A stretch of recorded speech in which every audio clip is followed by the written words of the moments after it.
يا مساء الفل على احلى متابعين معايا يا حبايب قلبي، عاملين ايه؟ يا رب تكونوا بخير. معاكم مروه من قناه الشيف مروه. يلا نفرز مع بعض الملوخيه. طبعا الملوخيه كتير جدا في السوق اليومين دول، وده وقت التفريز. تقعد معاكي ان شاء الله لحد ما تخلصي موسم الشتاء كله وتبقي داخله كمان على الصيف. يلا نشوف هنعمل ايه. اول حاجه انا جبت الملوخيه قرطفتها زي ما انتم شايفين وسايبه فيها حته من العرق، وغسلتها ونشفتها.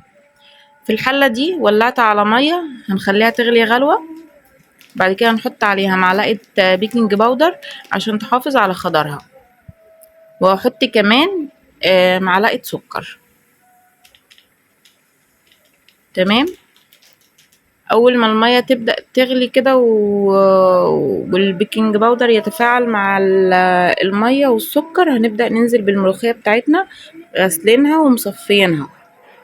تمام. ادي الملوخية بتاعتي هتاخد غلوة واحدة بس. هحط الكمية بتاعتي كلها في الحلة بالشكل ده.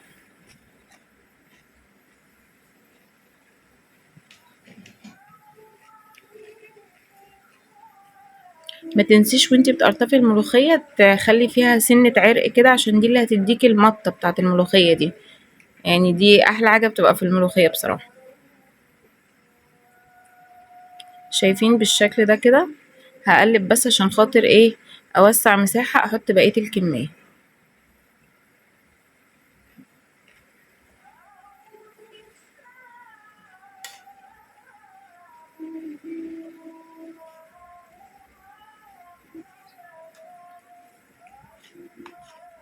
تمام قوي كده.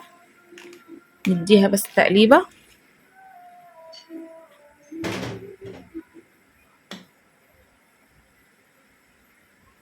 بس حلوة قوي كده.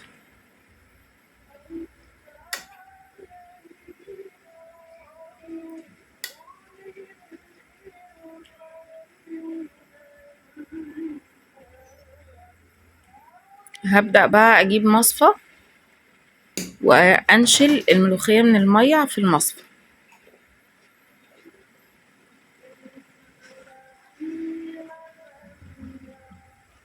بسم الله الرحمن الرحيم بالشكل ده كده. اهي كده يا جماعة، محافظة لسه على لونها وعلى خضرها، ولا هنحط مية بتلج ولا الجو ده خالص. موضوع ابسط مما تتخيلوا. هعملها في الكبة وهجرب. انا بصراحة ما عملتهاش في الكبة قبل كده، يعني عادة انا بخرط الملوخية وبعملها عادي جدا. بس انا هجرب الكبة لان في ناس جربوها بالكبة وبيقولوا حلوة، فايه نجربها مع بعض. شوفي النتيجة مع بعض.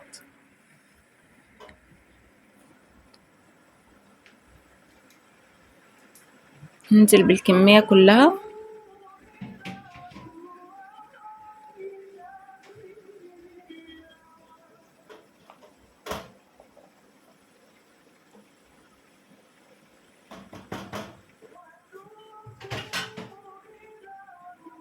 وهنزل عليها بكوباية مية ساقعة عشان خاطر تمشي الملوخية تلف معايا في الكبة.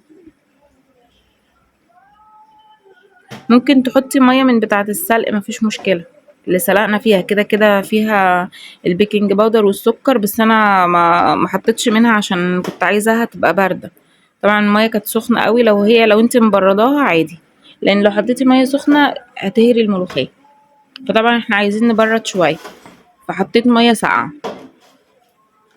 يعني ممكن تعمليها وتخلي المية تبرد، او تحطيها في التلاجة اللي سلقتي فيها وبعد كده تزودي منها، مفيش مشكلة. حلوة قوي كده. الملوخية بضربها اهو معاكم. يا رب تنجح موضوع الكبة ده.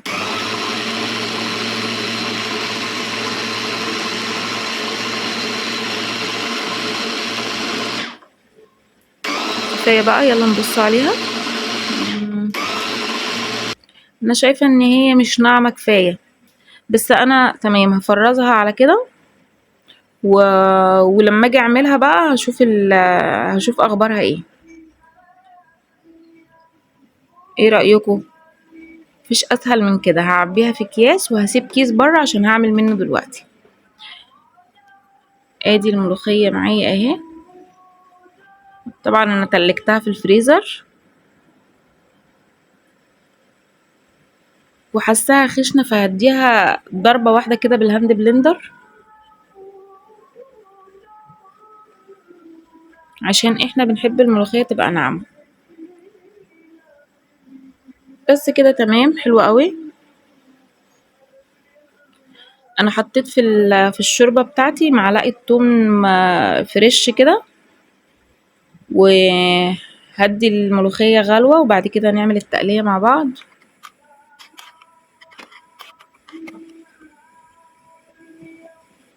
حطيت معلقة من السمنة، وحطيت معلقة كزبرة ومعلقة توم مفروم.